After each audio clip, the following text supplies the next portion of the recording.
सामईन किराम, स्टेज पर मौजूद मुअज़्ज़ज़ व मुअक्कर उलमाए किराम, सामईन हज़रात, पर्दा नशीन ख़वातीन और मेरी प्यारी बहनें, आज इस इजलास आम में मुझे जो मौजू दिया गया है वो है बच्चों की दीनी तालीम और तरबियत, कि हम अपने बच्चों की तरबियत कैसे करें, इस्लामी तरबियत कैसे करें। लड़कपन और बचपन में अगर बच्चे की सही तरबियत हो गई और तहज़ीब व अखलाक के सांचे में ढाला गया तो ज़िंदगी के आखिरी लम्हात तक नेकियों में फले और फूलेंगे। और इस उम्र में अगर उनकी सही तरबियत ना हुई तो हमेशा की ज़िंदगी ख़राब हो जाएगी। इंसान के अच्छे या बुरे अखलाक के बुनियाद पड़ने का वक्त बचपन का ही ज़माना है। इस ज़माने में जो बच्चा अखलाक सीख लेगा, जो अच्छी आदतें सीख लेगा, वो हमेशा नेक रहेगा, और जो ख़राब आदतें सीख लेगा वो हमेशा ख़राब ही होगा। बच्चे की मिसाल एक नरम शाख की तरह है कि उसको जिस तरफ चाहो मोड़ सकते हो, मजबूत, सख्त या खुश्क हो जाने के बाद उसे नहीं मोड़ सकते। वालिदैन का फ़र्ज़ है कि बच्चे की इस्लामी तरबियत करें, इस्लामी सांचे में ढालने की कोशिश करें, ये कि ये बच्चे बड़े होकर माँ बाप के लिए भी नेक दुआएं करें। लेकिन जो माँ बाप बच्चे के लाड प्यार में आकर उसको बिल्कुल आज़ाद छोड़ देते हैं, वो जो चाहता है करता है और कहता है, अपने माहौल और बुरी सोहबतों में रहकर बदजुबानी व बदअखलाक़ी सीखता है। माँ बाप बच्चे की ना निगरानी करते हैं, ना बुरी सोबतों से बचाते हैं, ना अच्छी बातें बताते हैं, ना बुरी बातों से रोकते हैं, तो वो वालिदैन, वो माँ बाप अपने बच्चे को खुद ही बिगाड़ देते हैं और उसके खतरनाक नताइज अपने आँखों से देखते हैं। अगर माँ बाप नेक होते हैं,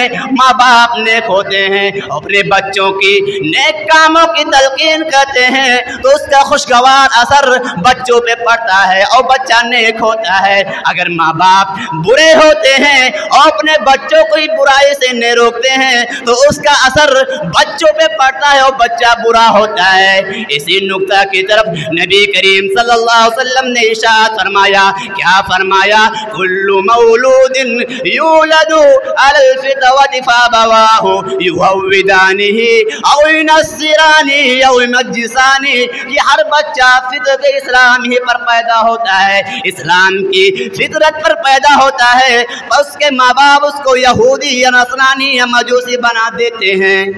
अगर माँ बाप मोमिन है, माँ बाप मुसलमान है तो बच्चा भी मुसलमान रहता है। माँ बाप यहूदी या नसरानी या मजूसी होते हैं तो बच्चा भी वही रविश इख्तियार करता है, बच्चा भी वही तरीक़ा इख्तियार करता है, क्योंकि बच्चे नक़ाल होते हैं, बच्चे नक़ल करने वाले होते हैं। माँ बाप को जिस रविश पर देखते हैं, माँ बाप को जिस तरीक़े पर देखते हैं वही तरीक़ा इख्तियार करते हैं। इसलिए माँ बाप का नेक होना ज़रूरी है। दुनिया में दरअसल माँ बाप की आगोशी पहला मदरसा और तालीम गाह है। उसी जगह बच्चे सबसे पहले ज़ुबान और बोलचाल सीखते हैं। अल्लाह के नबी सल्लल्लाहु अलैहि वसल्लम ने इरशाद फरमाया, क्या फरमाया, मुरू औलादकुम बिस्सलाति वहुम अबनाउ सब'i सिनीन वक़रिबूहुम अलैहा वहुम अबनाउ अशरि सिनीन वफ़र्रिक़ू बैनहुम फिल मज़ाजी। जब बच्चा 7 बरस के हो जाए, जब बच्चा 7 साल के हो जाए तो उसको नमाज पढ़ने का हुक्म दो, और अगर 10 बरस की उम्र में नमाज ना पढ़े तो उसको मारो और अलग थलग सुलाओ। गज़े की इस्लाम ने बच्चों की इस्लामी तरबियत के सिलसिले में बहुत ही ताकीदी हुक्म दिया है। अगर मुसलमान अपने बच्चों को इस्लामी तालीमात देते तो ये बच्चे दीनी और दुनियावी तरक्कियात हासिल करके सादत दारैन के मुस्तहिक हो जाते, नेक हो जाते, परहेजगार हो जाते, इबादत गुजार हो जाते। लेकिन अफसोस बेतवज्जी की वजह से उनके बच्चे खराब हो गए, ना तो दुनिया के रहे, ना दीन के, और ना घर के रहे, ना घाट के।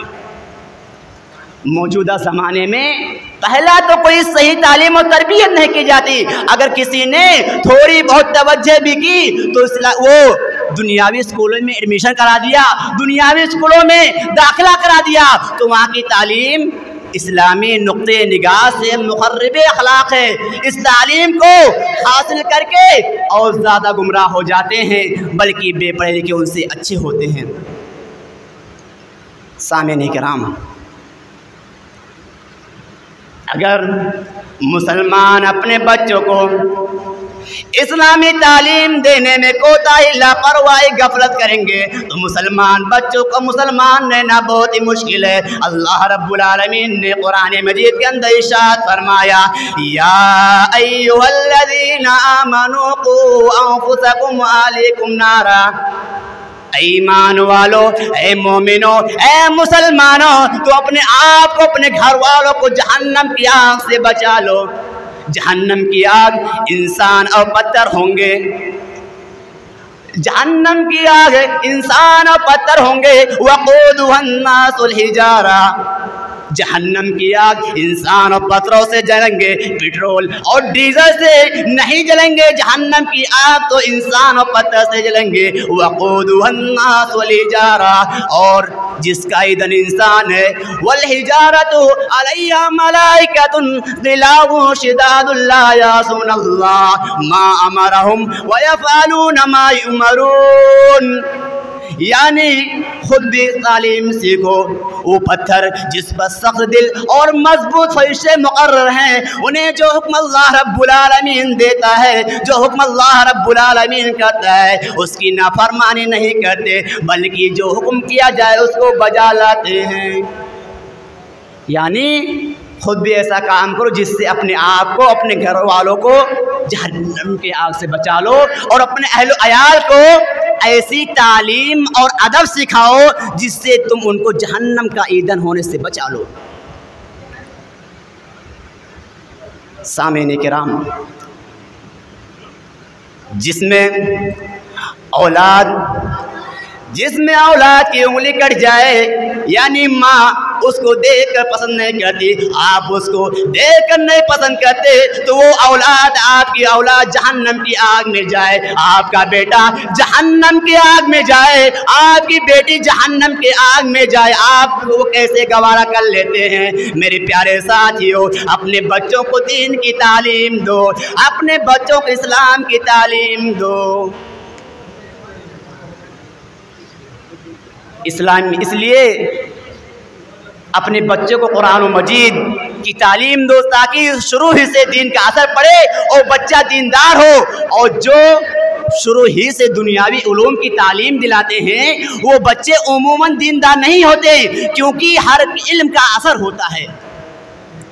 अगर बच्चे को, यानी अगर सफ़ेद कपड़े को जिस रंग में रंग दिया जाए तो वो रंग बाकी रहता है, यानी दोबारा वो रंग नहीं चाहता, दूसरा रंग दोबारा नहीं चाहता। इसलिए बच्चे फितरतन मासूम और साफ सुथरे होते हैं, उनको जिस रंग में रंग दिया जाए वही रंग हमेशा कायम रहता है, वही रंग हमेशा बाकी रहता है। सिबग़तुल्लाहि व मन अहसनु मिनल्लाहि सिबग़ा, अल्लाह के रंग में रंग जाओ, अल्लाह के रंग से बेहतर रंग किसका है?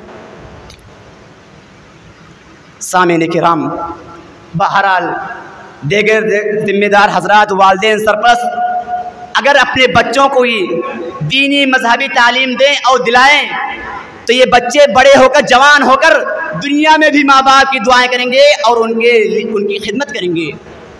ये आपकी औलाद ये वो नेमत है कि अगर आपको सही औलाद मिल गई तो ये आपकी वो कमाई है जो आपके मरने के बाद आपके काम आएगी। आपकी ज़मीन आपके मरने के बाद आपके काम ना आएगी। आपने जो दुनिया में नाम कमाया है आपके मरने के बाद आपके काम ना आएगा। आपका माल जो आपने दुनिया में माल कमाया है आपके मरने के बाद आपके काम ना आएगा। लेकिन अगर आपने अपने बच्चों की सही तरबियत करके इस दुनिया से रुखसत हो गए हैं, इस दुनिया से चले गए हैं, इस दुनिया से वफात पा गए हैं, तो वो बच्चे जब भी अल्लाह रब्बुल आलमीन की बारगाह में अल्लाह रब्बुल आलमीन से दुआएं करेंगे, आपकी मग़फ़िरत की दुआएं करेंगे, तो उसका फ़ायदा आपको पहुँचेगा। सही मुस्लिम की रवायत है, आप सल्लल्लाहु अलैहि वसल्लम ने फरमाया, इज़ा मातल इंसानुल क़तानु अमलुहु इल्ला मिन सलासतिन सदक़तिन जारियतिन औ इल्मिन युंतफ़उ बिही औ वलदिन सालिह। जब इंसान मर जाता है, जब इंसान मर जाता है तो उसके सारे कामों का सिलसिला बंद हो जाता है, मगर 3 कामों का सिलसिला हमेशा जारी रहता है, 3 कामों का सवाब हमेशा जारी रहता है। उनमें से पहला सदक़े जारिया। अगर आपने सदक़े जारिया किया तो उसका सवाब आपके अकाउंट में जाता रहता है, और वो इल्म जिससे नफ़ा हासिल किया जाए वो भी आपके खाते में जाता रहता है, और नेक औलाद जो उसके हक़ में दुआ करती रहे। मेरे प्यारे भाइयों, इस हदीस में ये बताया गया कि इंसान के मरने के बाद सिर्फ 3 चीज़ों का सवाब मुसलसल जारी रहता है, और उनमें से एक जो नेक औलाद है वो माँ बाप के लिए नेक दुआएं करती रहे। लिहाजा नेकी के रास्ते की तरफ अपने बच्चों की रहनुमाई करना, उन्हें दीनी तालीम तरबियत करना, उन्हें नेक और सालेह बनाने के लिए जिद्दोजहद करना, मेहनतें करना बेहद ज़रूरी है।